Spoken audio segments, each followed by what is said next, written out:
जय हिंद दोस्तों। आज से हम लोग करने वाले बिहार एसएससी इंटर लेवल जो वैकेंसी आई उसी के लिए हम लोग जीके जीएस के क्वेश्चन करने वाले हैं। और ये दोस्तों क्वेश्चन है 2011 में पूछा गया क्वेश्चन है, यानी कि ये प्रीवियस क्वेश्चन है। तो चलिए दोस्तों देखते हैं कि क्वेश्चन क्या है। दोस्तों पहला क्वेश्चन है, केंद्रीय जल एवं विद्युत शोध केंद्र कहाँ स्थित है। ऑप्शन है खड़गवासला में, सेलेरू में, जामनगर में, श्रीशैलम में। केंद्रीय जल एवं विद्युत शोध केंद्र स्थित है वो खड़गवासला में। कहाँ है खड़गवासला, ऑप्शन नंबर ए हो जाएगा। अगला क्वेश्चन है दोस्तों कि 1857 की क्रांति में निम्नलिखित में से किसी एक मित्र द्वारा धोखा मिला ब्रिटिश द्वारा पकड़ा गया तथा वो मारा गया। ऑप्शन है नाना साहब, कुंवर सिंह, खान बहादुर खान, तात्या टोपे। तो वह है तात्या टोपे, जिन्हें मानसिंह के द्वारा क्या मिला, धोखा मिला था। ऑप्शन नंबर डी हो जाएगा। पूछेगा अगर तात्या टोपे का मित्र कौन था, तो वो था मानसिंह था। अगला क्वेश्चन है, 1929 में किसकी अध्यक्षता में आयोजित हुए भारतीय राष्ट्रीय कांग्रेस के लाहौर अधिवेशन में ब्रिटिश शासन के पूर्व स्वतंत्रता का प्रस्ताव पारित किया गया।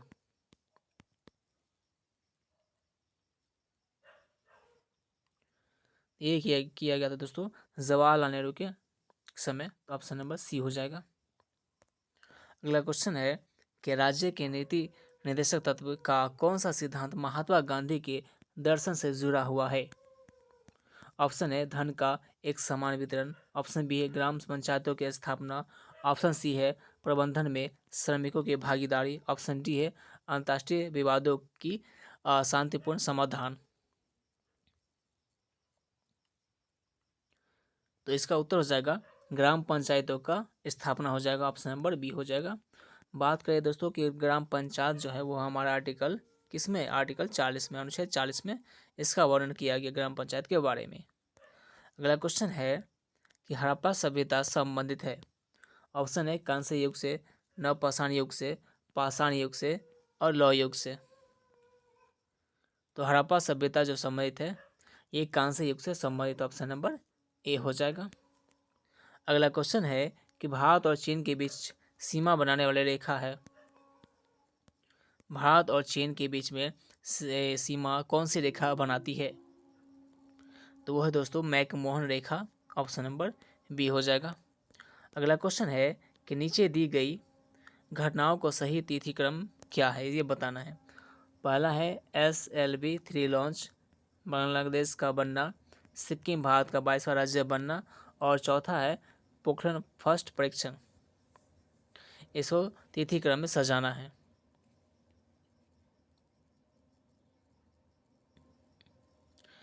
तो दोस्तों इसका जो उत्तर हो जाएगा, पहले इसका डिस्कशन देख लेते हैं कि बांग्लादेश की स्थापना जो हुई थी वो 1971 में हुई थी, और पोखरण जो हुई थी ये 1974 में हुई थी, और सिक्किम जो भारत का 22वां राज्य बना था ये 1975 में बना था।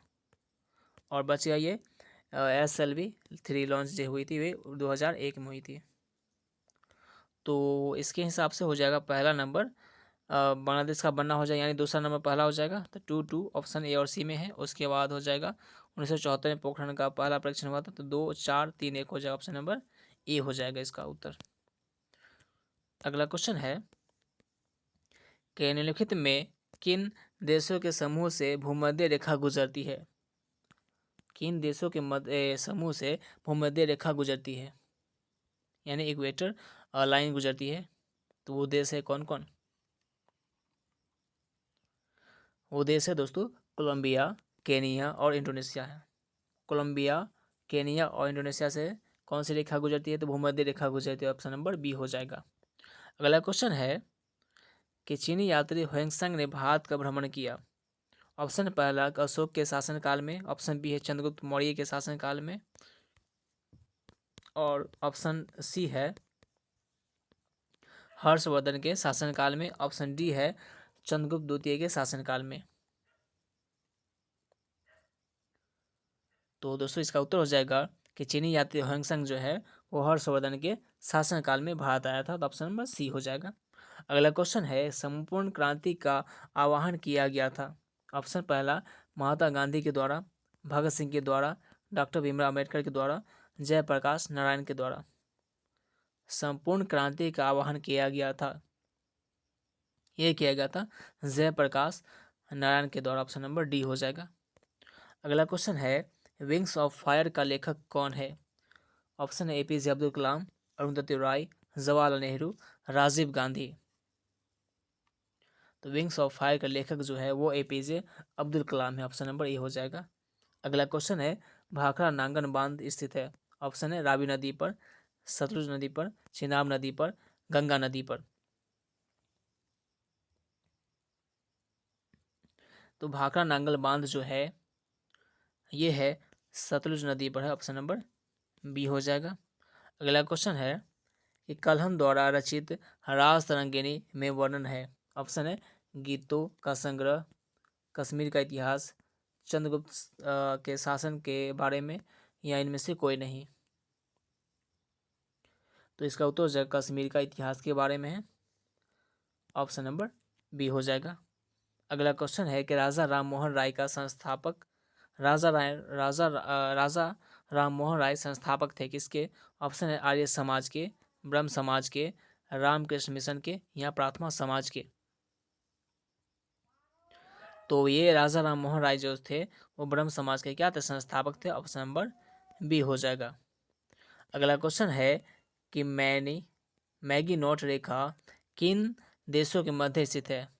मैगी नोट रेखा किन देशों के मध्य स्थित है? ऑप्शन है नामीबिया और अंगोला, यूएस और कनाडा, फ्रांस और जर्मनी और पोलैंड। तो ये दोस्तों है फ्रांस और किसके बीच में? जर्मनी के बीच में क्या मैगी नोट रेखा है। फ्रांस और जर्मनी के बीच में कौन सी है रेखा? तो मैगी नोट रेखा है। अगला क्वेश्चन है कि सतलुज नदी का उद्गम है? सतलुज नदी का उद्गम है, तो इसका उद्गम जो दोस्तों है चीन में है। ऑप्शन नंबर बी हो जाएगा। अगला क्वेश्चन है कि भारतीय संविधान सभा ने भारतीय राष्ट्रीय ध्वज की रूपरेखा को अंगीकार किया, ये कब किया गया? ये किया गया था दोस्तों 22 जुलाई 1947 को। कब? 22 जुलाई 1947 को किया गया था। ऑप्शन नंबर डी हो जाएगा। अगला क्वेश्चन है कि भारतीय राष्ट्रगान पहली बार गाया गया? तो भारतीय राष्ट्रीय गान जो गाया गया था ये 1911 में गाया गया था। ऑप्शन नंबर बी हो जाएगा। अगला क्वेश्चन है कि भारत में श्वेत क्रांति के जनक माने जाते हैं? भारत में श्वेत क्रांति का जनक किसे माना जाता है? ये माना जाता है डॉक्टर बी कुरियन को माना जाता है। भारत में श्वेत क्रांति का जनक किसे माना जाता है? तो डॉक्टर बी कुरियन को माना जाता है। ऑप्शन नंबर ए हो जाएगा। अगला क्वेश्चन है कि भारत का राष्ट्रीय फल है? तो भारत का राष्ट्रीय फल जो है सभी को मालूम है, वो आम है। ऑप्शन नंबर डी हो जाएगा। अगला क्वेश्चन है दोस्तों, ये सभी क्वेश्चन प्रीवियस क्वेश्चन 2011 में पूछा गया क्वेश्चन है, तो इसको जो है ध्यान में रखिएगा। अगला क्वेश्चन है कि दुनिया का नवीनतम देश है? दुनिया का नवीनतम देश कौन सा? दक्षिणी सूडान गणतंत्र, बेलारूस, अजरबैजान, बहरीन। चूंकि बिहार एसएससी जो है वो क्वेश्चन को रिपीट भी करता है, तो इसलिए बहुत ही ज़रूरी क्वेश्चन सब है, सभी महत्वपूर्ण क्वेश्चन है। दुनिया का नवीनतम देश हो जाएगा दोस्तों दक्षिण सूडान गणतंत्र हो जाएगा। ऑप्शन नंबर ए हो जाएगा। अगला क्वेश्चन है कि न्यूनतम साक्षरता वाला प्रदेश है? न्यूनतम साक्षरता वाला प्रदेश कौन सा हो जाएगा? तो वो बिहार हो जाएगा। ऑप्शन नंबर सी हो जाएगा। अगला क्वेश्चन है कि सम्राट अशोक जिसने 40 वर्षों तक भारत में राज किया की राजधानी का उस समय नाम था? तो उस समय इसके राजधानी का नाम था पाटलिपुत्र था। ऑप्शन नंबर सी हो जाएगा। अगला क्वेश्चन है ऐसा प्रथम इंजीनियरिंग स्नातक जो किसी राज्य का 2 बार मुख्यमंत्री रहा हो संबंधित है? तो वो संबंधित है किस राज्य से? तो वह बिहार से है।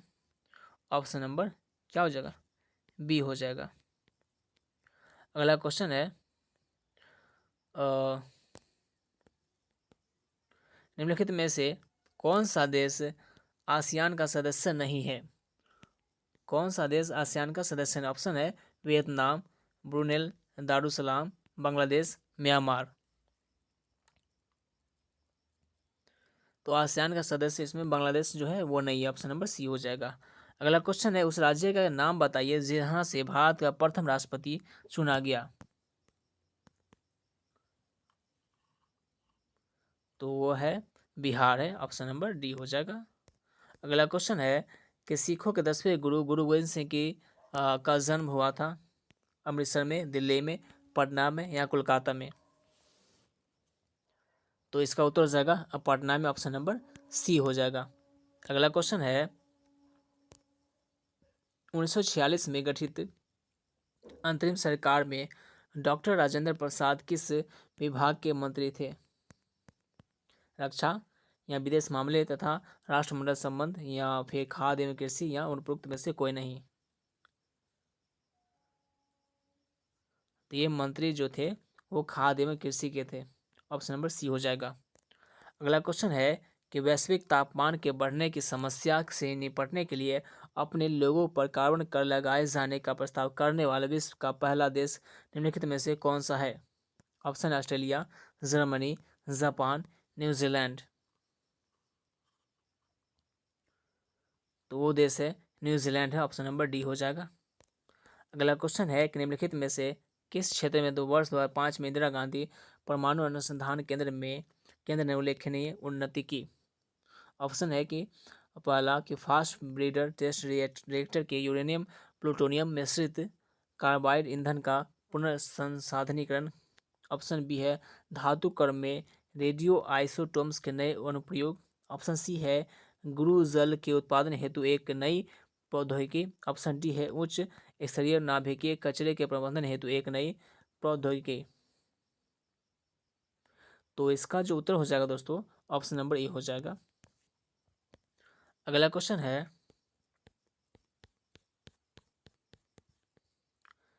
इच्छा मृत्यु को कानूनी रूप से कानूनी रूप से इच्छा मृत्यु को कानूनी रूप देने वाला पहला देश निम्नलिखित में से कौन सा है। ऑप्शन है ऑस्ट्रिया, स्विट्जरलैंड, नीदरलैंड, कनाडा।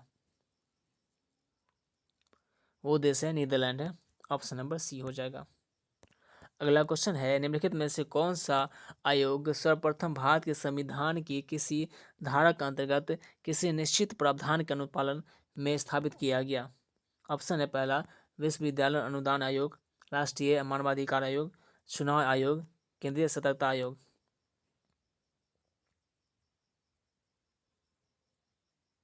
वो आयोग है चुनाव आयोग है, ऑप्शन नंबर सी हो जाएगा। अगला क्वेश्चन है कि विश्व आर्थिक फोरम की वार्षिक बैठक का स्थल दावोस कहाँ पर स्थित है। ऑप्शन है फ्रांस में, जर्मनी में, स्विट्जरलैंड में और ऑप्शन डी लग्जमबर्ग में।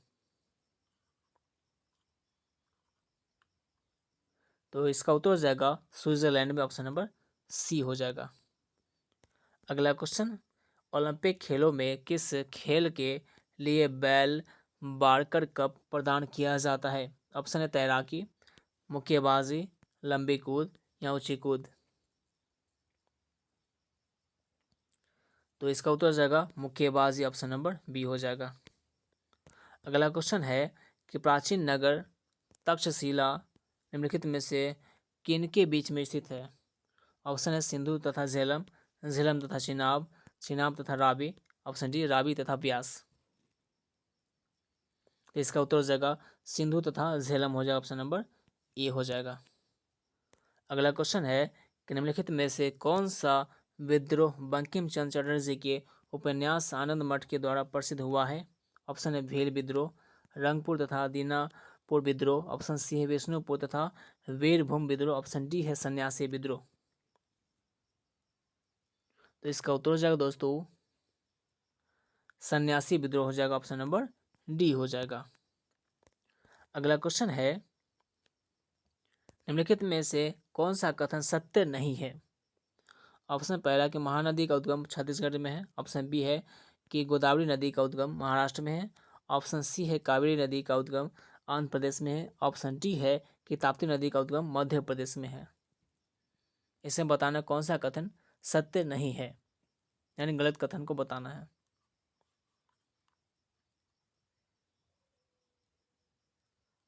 तो इसका उत्तर हो जाएगा कि कावेरी नदी का उद्गम आंध्र प्रदेश में है। ये कथन क्या हो जाएगा, गलत हो जाएगा। ऑप्शन नंबर सी जो है ये गलत हो जाएगा, बल्कि इसका जो कावेरी नदी का उद्गम जो है वो कहाँ से है, वो कर्नाटक से है। ये इसका सही हो जाएगा।